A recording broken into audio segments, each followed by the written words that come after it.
दोस्तों, आज की कहानी है मम्मी जी मेरे लिए कौन से कष्ट सहे आपने।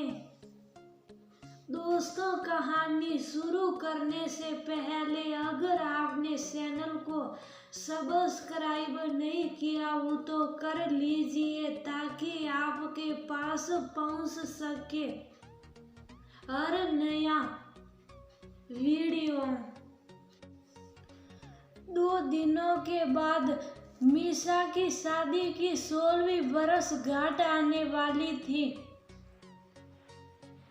उसके बच्चे उस दिन होने वाली पार्टी की तैयारियों में लगे हुए थे। दूसरी तरफ मीसा अपने कमरे में गुमसुम बैठकर ये सोच रही थी कि 16 वर्षों का सफर तो उसने दूसरों के बारे में सोचते सोचते हुए ही बिता दिया। कभी अपने हम सफर के साथ बैठकर सुकून के कुछ पल भी न बिता पाई। वो जो उम्र बेफिक्री और बेबाकी से खुशियों को महसूस करने की थी, उस नई उम्र में तो वो दोनों पति पत्नी परिवार वालों का मुंह ही देखते रह गए कि कहीं किसी का मुंह न फूल जाए। सब संतुष्ट रहे और आज जब वह उम्र के 40वें पायदान के आसपास खड़ी हैं तो आज वह उस दर्द को महसूस कर पा रही हैं जो उसने फिर से खो दिया था। परिस्थितियां सही जितनी भी अनुकूल क्यों न हो जाए, बीता हुआ समय और वह उम्र तो वापस नहीं आ सकती ना। उसको वह दिन याद आया जब वो विदा होकर ससुराल आई थी तो मन में कितनी उमंगें, कितने अरमान, कितना उल्लास और कितनी खुशियां थी। तरुण को पति के रूप में पाकर बेहद संतुष्ट थी मीसा। आखिर एक समझदार और प्रेम और आदर देने वाला साथी हो तो औरत को और क्या चाहिए होता है। दूसरी तरफ उसकी सास अनीता जी बेहद तेज तर्रार और जिद्दी स्वभाव की महिला थी। परिवार के हर सदस्य पर अपनी मर्जी थोपना और सबको अपने हिसाब से नाच नचाना उनकी आदत में शुमार था। यहाँ तक कि वो अपने पति दीपेश जी को भी कुछ नहीं समझती थी। मीसा को तरुण का व्यवहार देखकर हमेशा यही लगता कि शायद ये अपने पापा को माँ से हमेशा दबा हुआ देखकर खुद भी दबे सहमे रहते हैं। तरुण अपनी माँ की हर जायज और नाजायज बात पर चुप ही रह जाते थे और उन्हीं को देखकर मीसा को भी सब कुछ चुप साफ सहना पड़ता था, क्योंकि वह अपने सीधे साधे पति को अपनी तरफ से दुख नहीं देना चाहती थी। बस अनीता जी अगर किसी से हारती थी तो वो थी अपनी लाडली बेटी अलका से, क्योंकि वो भी स्वभाव में अपनी माँ की तरह तेज थी। बस बाहर रहकर पढ़ाई और नौकरी करने के कारण उसको लोगों के बीच संतुलन बनाना आ गया था और यहाँ घर पर भी उसकी जगह तो तरुण से ऊपर ही थी, पर जिम्मेदारी के नाम पर वो सिर्फ सलाहकार का काम करती थी और वो भी सिर्फ फोन पर जाने क्या जादू था कि तरुण की सारी भागदौड़ और मेहनत पर उसकी 2-4 बातों से पानी फिर जाता और अनीता जी तरुण का नाम तक न लेती और बिटिया का यश गाना चारों तरफ गाया करती थी। जब अनीता जी मीसा के साथ दुर्व्यवहार करती तो उसे दुख तो होता था, पर वो ये सोचकर चुप रह जाती कि चलो मेरी तो सास है, सास को बहू को बेटी वाला स्नेह दे पाती है। पर जब वो तरुण के साथ भेदभावपूर्ण व्यवहार देखती तो उसकी आत्मा तक कसुर जाती कि कैसे कोई अपने बेटे के साथ सौतेला व्यवहार कर सकता है,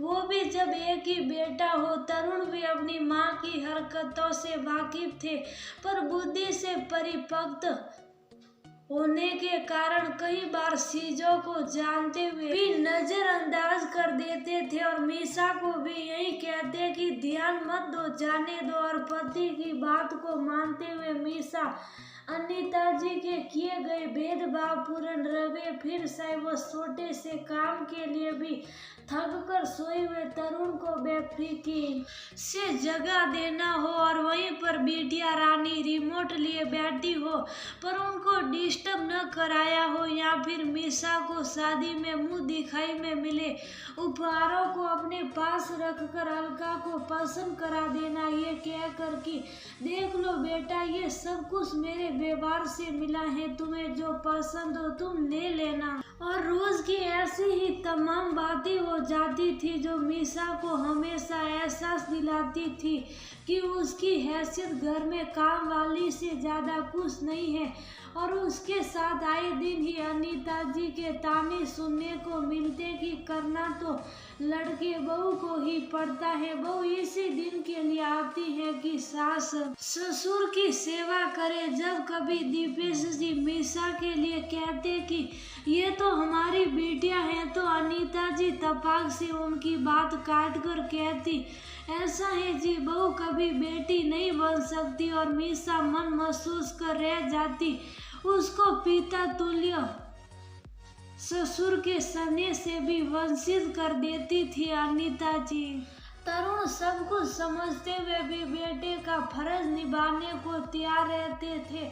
आज स्थिति ये हो गई थी कि अब मीसा का सिर तो फट गया था सबसे, अब वो पहले की तरह शांत शीत की जगह चिड़चिड़ी हो गई थी। अब वो अपना शेष जीवन सुकून से बिताना चाहती थी।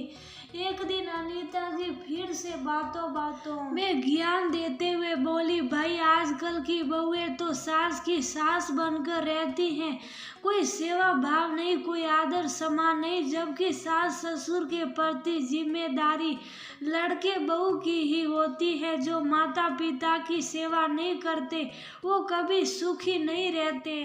वैसे तो ये बातें मीसा पिछले 15 सालों से निरंतर शांत होकर सुन लेती थी, पर पिछले 1 साल से उसको इन सब बातों से अनिच्छा सी हो गई थी और आज सालों के गुबार बाहर निकालना चाह रहा था। अचानक अनीता जी की बातों को बीच में ही रोक कर मीसा बोली, ऐसा है माँ जी ये सब बेकार की बातें हैं कि बहू सेवा करने के लिए ही आती है, बहू आपके बेटे की पत्नी बनकर आती है, वो घर का महत्वपूर्ण अंग होती है जो कि उसको कभी माना नहीं जाता। अगर उसको स्नेह और अपनापन दिया जाए तो वो आपको आपकी अपनी औलाद से ज्यादा मान सम्मान और प्यार देगी, पर अगर उसको सिर्फ बेवकूफ़ी समझा जाएगा तो एक समय के बाद वो भी आप जैसी ही बन जाएगी। और माफ़ कीजिएगा माँ जी आपको ये बात उसी तरह समझनी चाहिए तरह आपने मुझे कई बार समझाने की कोशिश की कि बहू कभी बेटी नहीं बन सकती। आप भी समझ लीजिए कि जन्म आपने अपने बेटे और बेटी को दिया, रातें जगकर उनके लिए बिताई, कष्ट अपनी औलादों के लिए उठाया, तो फिर अपेक्षा दूसरे की औलाद से क्यों करती है? मेरे लिए कौन से कष्ट सहे आपने? मेरी तो बीमारी को भी बहाना ही समझा गया, मेरी वजह से किसी का जीवन प्रभावित नहीं हुआ, फिर सबकी वजह से मैं ही क्यों अपनी इच्छाओं को मारती गई, और जब काम हो तो फिर हर काम के लिए मैं ही क्यों आगे आऊं। और सीधी सी बात ये है कि जब आप तरुण के बारे में तक नहीं सोचती हैं तो आप बहू की क्या बन पाएगी? आपके लिए तो बेटी ही सब कुछ है, तो आप आराम से उसी से सारी अपेक्षाएं रखिए और अपना सब कुछ उसी को दे दीजिए। यकीन मानिए मुझे अलका से कोई समस्या नहीं है, बस मुझे मेरे हिस्से का सुकून दे दीजिए जो मैं 16 सालों से ढूंढ रही हूँ। बोलते बोलते मीसा की आंखों से आंसू अनवरत बहते जा रहे थे और अनीता जी अपने कर्मों का सब चित्र तटस्थ होकर सुन रही थी। पास खड़े तरुण और दीपेश जी की आंखों की कोरे भी भीग गई थी